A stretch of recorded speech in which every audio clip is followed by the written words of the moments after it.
Hi guys, it's Rita here. Welcome to this video. In this video, I'll present a case study of an adolescent battling depression. In order to protect personal privacy, recognizable details are all anonymized. This individual, let's call it Alex, is a university student diagnosed with major depressive disorder during recent year.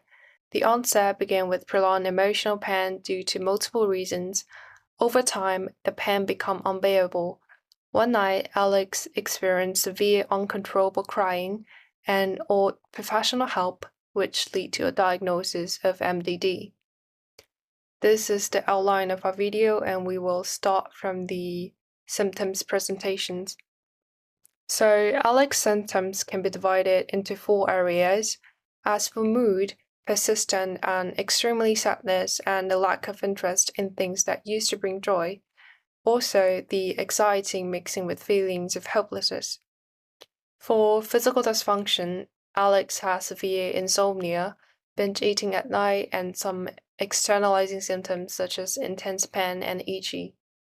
For cognitive, constant self-criticism, feelings of worthlessness. Sometimes Alex thought oneself deserved the pain and without taking the available painkiller, reflecting a distorted self-view. Moreover, Alex experienced loss of energy and fatigue. Even simple tasks like laundry felt like climbing a mountain. According to the above description, all of this align with the DSM-5's diagnostic criteria for depression. These symptoms made daily life tough for Alex. Now we're going to talk about etiology.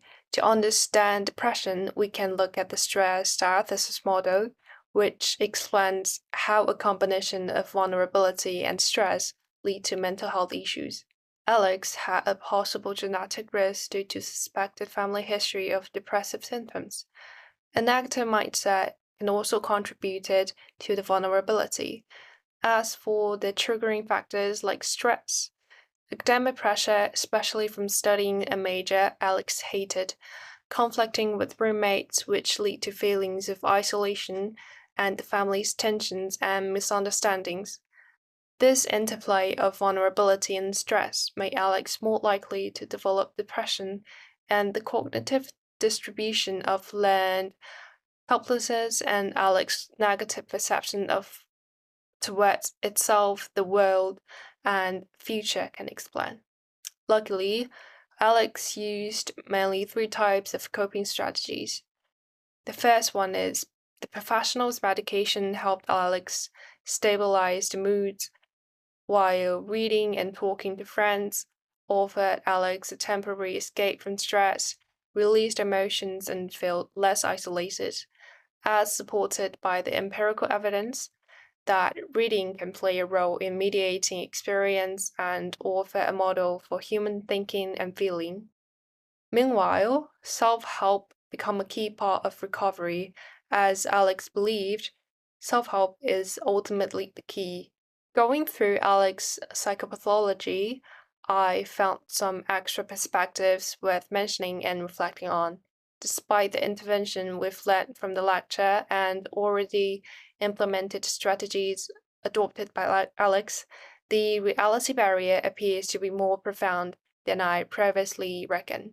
At the individual level, stigma and self-punishment often discourage people from reaching out. At the family and societal level, a lack of understanding and support creates additional pressure.